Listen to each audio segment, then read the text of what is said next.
All right, you kids. 111's almost over. Our final project is finally came into being. We've been discussing and negotiating over it all semester. Now there's only 2 weeks left in the semester, and we have to finally execute the project. I know that doesn't sound like a lot of time, but I gotta be frank with you that research is often like this. You know, that there's a big push right at the end. So, but there's more than enough time to finish the work. So don't panic if you think, oh, we can't do all that in the last 2 weeks. You know, for me, everything's due 12/17, okay? And there's no late penalties on anything, so, you know, just get it all in 12/17. You can have an incomplete if you've done 60% of the work as well. But I do warn you, you know, that around at least half of the people who take incompletes never finish. All right, so incompletes are dangerous in that sense, you know. But anyway, the project is belonging at Fresno State, right? This is an ethnographic interview. So to that, or participant observation interview, I should say. I shouldn't use ethnographic as an adjective. Remember, that's a big no-no from Tim Ingold. The point is this. You are a student at Fresno State. So you know what it is to belong at Fresno State. And now you're going to interview someone else about belonging at Fresno State. That lighting is horrible. Let me do this. That's better. So what we're investigating is this topic of belonging. You're investigating it reflectively from yourself, and you're investigating it by interviewing another person. All right, so that's how it's participant observation. The first part is the interview, which you'll do. Second part is a reflection on that for the final paper. You know, the final paper, we're talking 5 pages. Don't think of this as some big paper you have to write. But the interview assignment you have to do is only 10% of your grade. The final paper after that, the final project, is 20%. So this is a third of your grade, all right? So again, the first step was really to read all the stuff from 2 weeks ago about belonging, right? There was a research article I shared. There was my video, you know, which summarizes a big project that it was a year-long project I did with 111 students a couple of years back about belonging. So first you read up on all that research stuff 2 weeks ago or 3. During the Thanksgiving break, hopefully you asked somebody to interview, or at the very least you thought of someone you can interview for this project. So maybe you have that person now. And now that we have the interview questions, you will interview them, all right? I finished the interview. I looked at all of your questions. You guys wrote a lot of great questions. And from those, I trimmed it down. I think there's only 6 or 7 questions, so it's short. The interview should take a half an hour at most. If you interview it on Zoom, you know, you have a 40-minute meeting and can record it. And it could be just audio. You don't have to use their faces. And then you interview them. Now, if you remember anything about participant observation interviewing from Bailey's reading, and there was another reading, I think that included some comments on interviewing, your main goal is to get people to talk, right? You get as much information out of them as you can. If you don't know what I'm talking about when I say nominal ordinal interval, go back on the syllabus and check it out. You're trying to get the most amount of data out of them in a short amount of time. If they say, yeah, I really miss, you know, like going to classes and walking on campus, you know, yeah. You can say, can you be more specific? Could you tell me of an actual event? You know, it was a Monday, it was really hot out, and you just loved walking on campus and then stopping somewhere or whatever.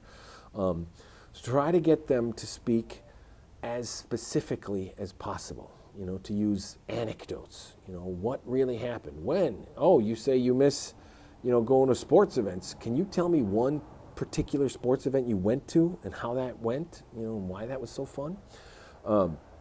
That's the point about specificity, you know, that's really, really important. In terms of another thing about interviewing, and transcribing, I also want you to write down their answers, all right? You don't have to write every like they said, they paused and then they said, and then they finally said the answer. You don't have to include all of that, but you do have to include, the sentence. What did they say? And and there's one sneaky way you could do this too.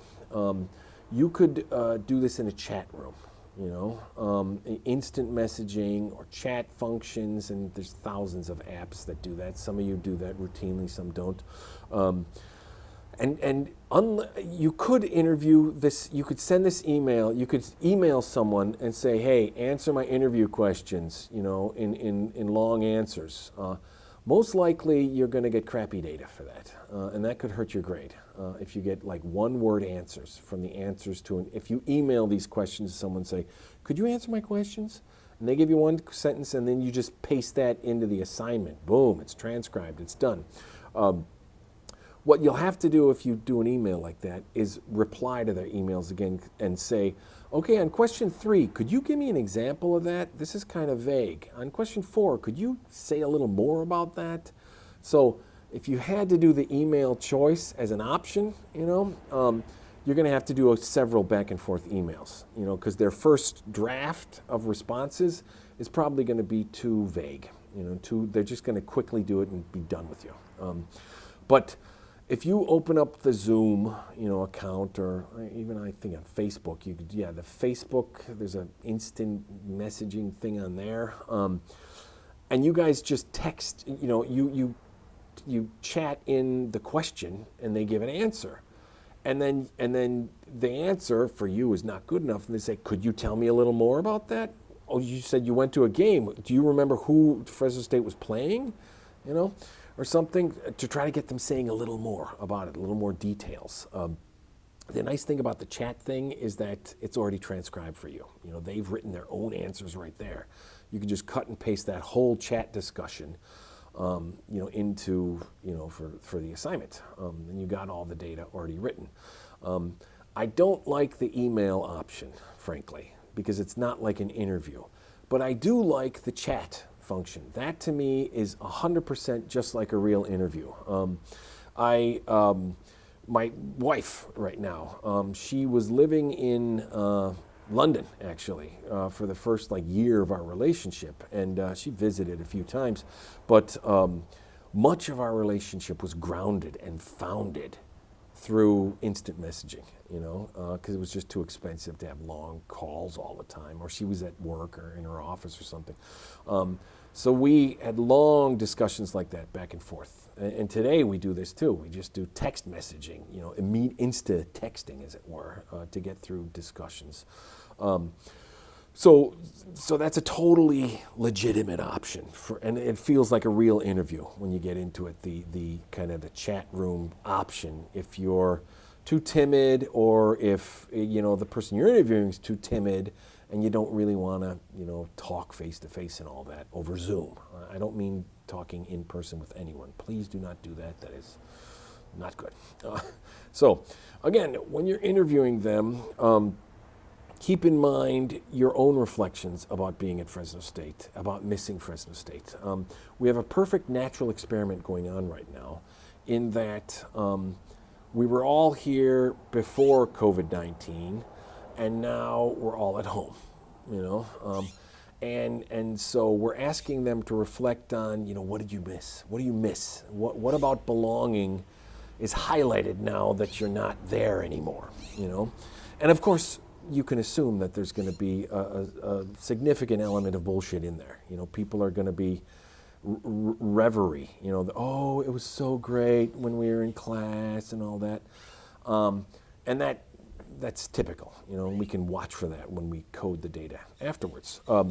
But what I don't want you to get them talking about is how shitty it is now, Oh, it's so bad that we're at home. Oh, it was so much better then. So during the interview, if they start getting into the long complaining, or the prognosticating, how they should do online learning is blah, blah, blah. No, we don't care about any of that. Other projects are doing that. Student Affairs is doing a big, interview about stuff like that. So we're not investigating that here. We're using the COVID-19 natural experiment as a way to highlight students' attention to the things that they miss. regarding belonging, at Fresno State. And that's what I was trying to get at with the questions. And if you want follow-up questions that you can add on your own, feel free to do that. That's really easy. Again, if you could somehow make, like I'm doing this on YouTube right now, I'm recording this on YouTube, it automatically transcribed. If you wanted to somehow, if you could interview them on YouTube, but two of you on YouTube from two different points, I don't know how that would work. I think Zoom automatically transcribes as well. If you can find an easy way to get the transcript of this, please, by all means, do it. And that's way easier. God, it just occurred to me if they were opened a PowerPoint, not a PowerPoint, but a Google Doc, and they auto-transcribed that. Anyway, well, that's your problem, right? So, do the interview, and keep in mind that you're going to have to write a reflection piece on this for the final project. And I'll get that done soon. I'll tell you exactly what I want. But basically, I'm going to want the transcript, and then you're going to code the transcript, okay? And coding there's readings on it that you don't need to do. You just need to do the coding. How do you summarize all your narrative answers into some essential codes that are important? Like extracurricular is going to be a code. I miss Fresno State because of the extracurricular activities. Faculty connections is going to be another code. I miss Fresno State because of connecting with faculty, connecting with other students. Connecting with the actual physicality of the campus. That would include, I love going to the library, I love going to the Union or the game room by the bowling alley. Those will be the main codes that we kind of chunk the data out into. So ideally you'll get the interview done in the next week so that you'll have another week to code the data and then just write, like a 2-page, in a sense, reflection on belonging at Fresno State, on the answers that they gave and the feelings that you have regarding this whole subject. And then we're done with the course. All right, good.